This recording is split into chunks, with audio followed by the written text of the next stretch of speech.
Well, hello there, folks, and welcome to Whitfield, the podcast brought to you exclusively by TapeWrite.com. I am your host, Sam Whitfield, recording here at NGC Studios here in Florida. And folks, today is a very special podcast episode for me because I'm recording this podcast on my 22nd birthday, folks. That's right. It is January 17th, 2017, and I am 22 years old today. And hopefully by the time you hear this, or shall I say by the time I have it posted, it will still be January 17th, although if you're listening to this afterwards, that's cool too. But folks, I just wanted to make this podcast episode because I first of all want to just thank all of you who have sent me birthday messages on Facebook and Twitter and other forms of social media today, from close friends and family, and also friends and acquaintances that I've over the last 9 years because of my podcast. And it really means a lot to me that you all have taken the time out of your busy schedule to write to me and to say something nice on my birthday.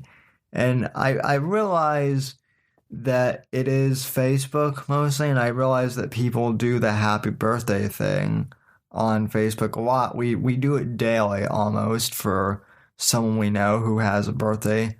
But still, it means a great deal to me because, like I said, I've just met so many incredible people due to the podcast and due to my blog, many of whom who have, in fact, become close personal friends of mine. Dan Sandini is one of them. In fact, Dan recently moved here to Florida. He's a Floridian now. Also, Leo Stratton, who is a friend of Dan's, but also a friend of mine. We have the great Michael Hausum, who is the host of House Rules with Michael Hausum. He's been another guest on this show. Christian Blatt, host of the Blattcast, who has not been on my podcast yet, but he is certainly a friend of mine that I've met via the Dennis Miller Show, and just an all-around cool guy. And of course, there's Mr. Matt Dallas, one of my very best friends, who I met my senior year of high school because he found my podcast via Twitter. He lives all the way out in Ohio, but we met each other during our senior year of high school online, and we've just become close friends, and he's been on the podcast too a couple of times. And again, I've met so many incredible people due to the podcast. I apologize if I can't remember everyone's names at the moment, but for all you who have written on my timeline, either on my personal Facebook page or on my show Facebook page, I really appreciate it. And of course, a big thanks to my friends and family who have written in as well on my wall. As always, I deeply appreciate the love and support I get from my friends and family on a daily basis, and they love me no matter what I do, and I just really appreciate all that unconditional love. All right, folks, so I wanted to just take some time to reflect on 22 and really what I've learned over the past couple of years.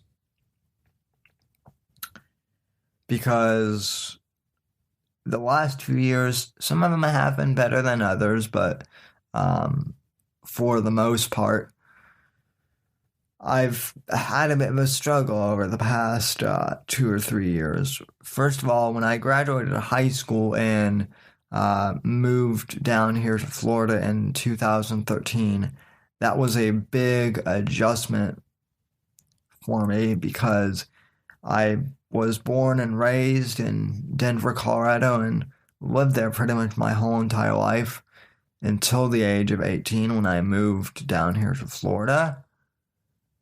And then for the first 2 years or so, I really didn't make any friends, and it was quite lonely down here. And that was really hard for me at first, but I think I grew as a person due to that. It taught me to value the friendships that I already had established in Colorado. It taught me to value those a lot more and to value my relationship with family as well. And then within the last year or so, I've met a ton of great people, such as my friend Brendan Follis, who I met through my mother, but Brennan is also an entrepreneur of sorts, and he's a fan of the podcast as well. And he and I are close friends. And I've just started to become better at meeting people and interacting with people and expanding my stream of thought. And that's another thing that I want to get to here in a bit that I'll touch on with regards to the podcast itself. But another thing that really challenged me within the last 2 years, talking 2015/2016, was the death of my beloved Uncle Gary on my dad's side. And in fact, if you go back to one of my old podcast feeds, I believe I did a tribute episode of the Whitfield Analysis to my Uncle Gary at the end of 2015. And he meant a great deal to me. For those of you who don't know, he was a firefighter for 20 years, and he was just the kindest, gentlest soul you have ever met. And in many ways, he was like a second father to me, in fact. That was how much he meant to me.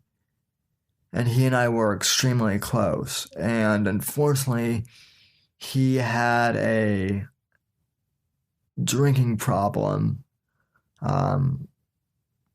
that after 40 or so years, it just caught up to him.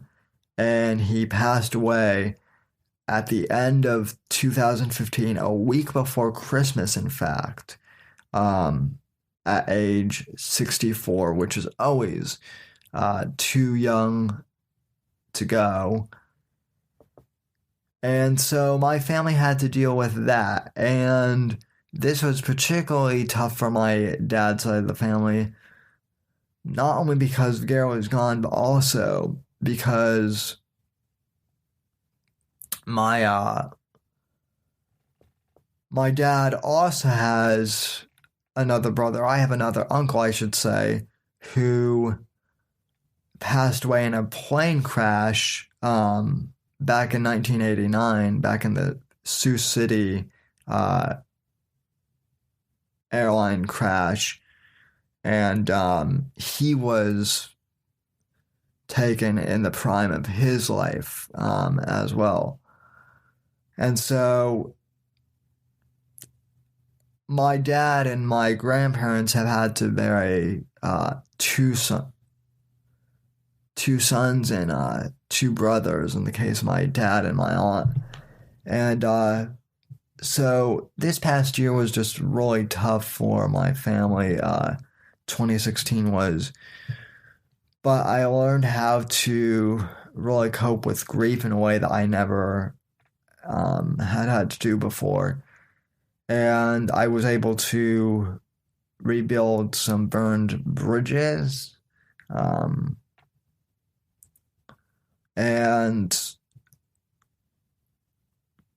really, I got just to become close with my family and more specifically with my dad in a way that I never had before. So, uh, those are life lessons that I really valued at 21.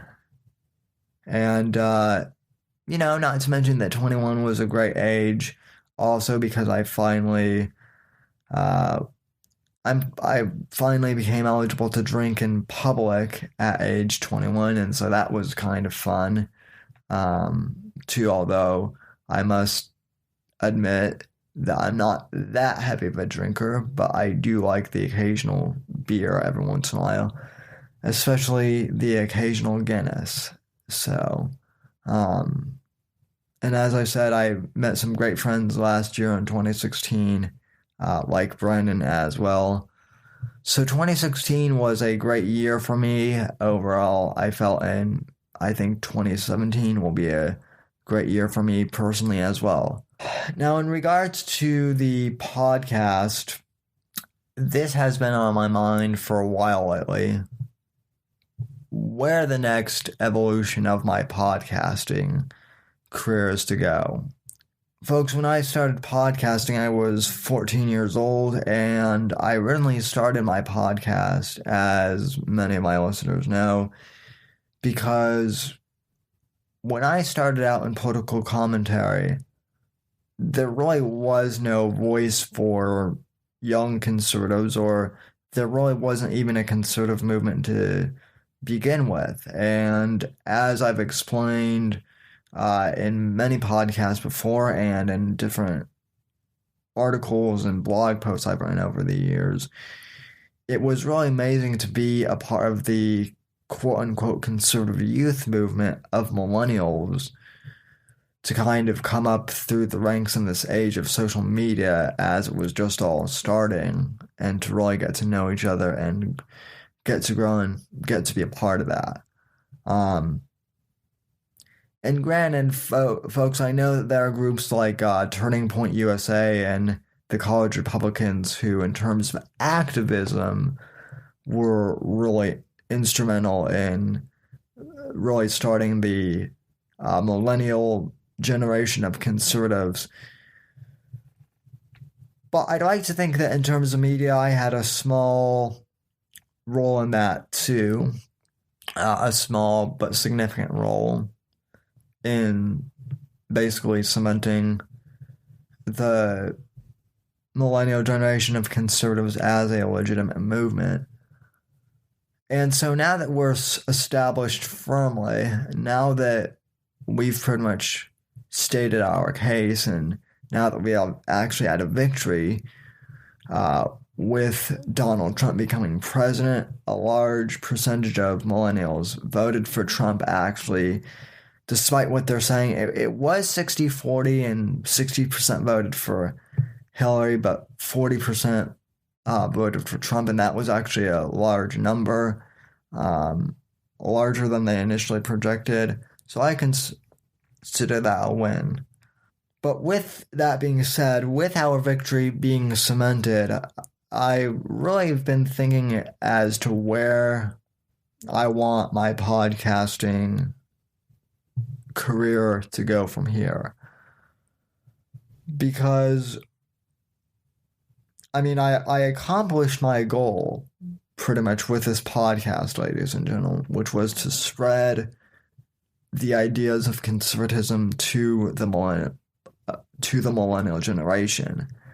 And I've pretty much accomplished that. And now that the millennial generation is pretty much all adults, now that we're all in our 20s, my work is pretty much done in that respect. So if I really wanted to, I could easily just say my work is done here, and I could hang up the microphone, hang up the blog, and quit everything. And I would have still accomplished what I set out to accomplish. But that's not my style. As it turns out, I've actually had I've had so much fun doing this podcast over the years just because of the different people I've met. And I began thinking out where the next evolution for this podcast is headed. And I really gave some thought about that today. And over the years, I've kind of dabbled in other areas, such as pop culture and movie reviews and talking about music. And recently on the podcast, especially recently, personal stories like the one I'm telling you today, personal narrative episodes. And I've really kind of been staying away from politics the last couple of episodes, and it's not necessarily because I dislike politics. Obviously, I'm a political junkie. But with Trump's victory, and until the inauguration happens on Friday, there's really nothing to talk about. So I've just been talking a whole bunch of non-political issues as of late. And to be honest, folks, I'm really enjoying that.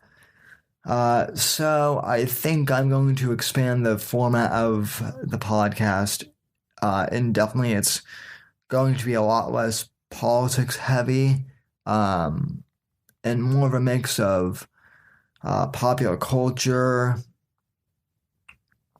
interesting stories, interviews that I've done as always. And don't worry, I'll still be covering politics. We'll still have plenty of political episodes. But originally, this podcast started out as being primarily political, and that served its primary function. And now I think it's time to just expand the content of this podcast, and maybe mix it up a little. So with that in mind, I'm going to kind of induct this first episode of the Whitfield podcast / the Whitfield analysis and answer some non-political questions.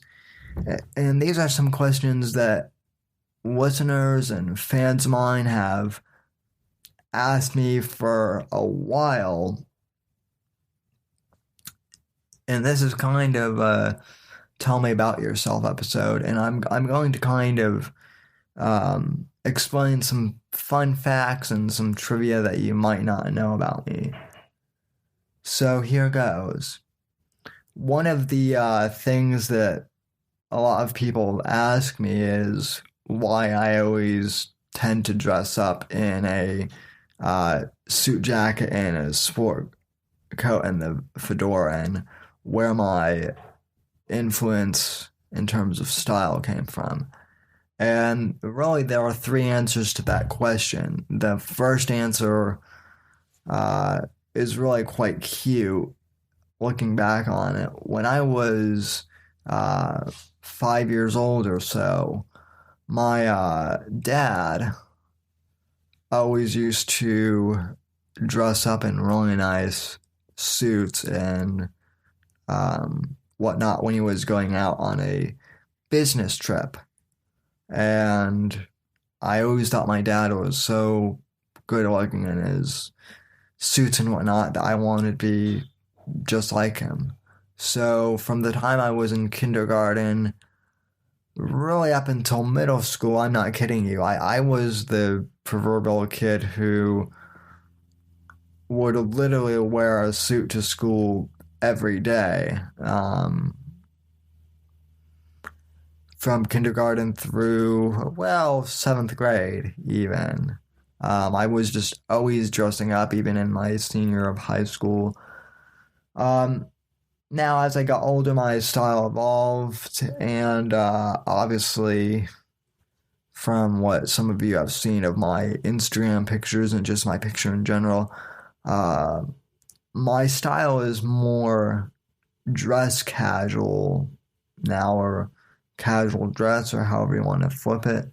I'm more of the modern GQ type style now, where I wear lots of nice button-down shirts and sport coats as well.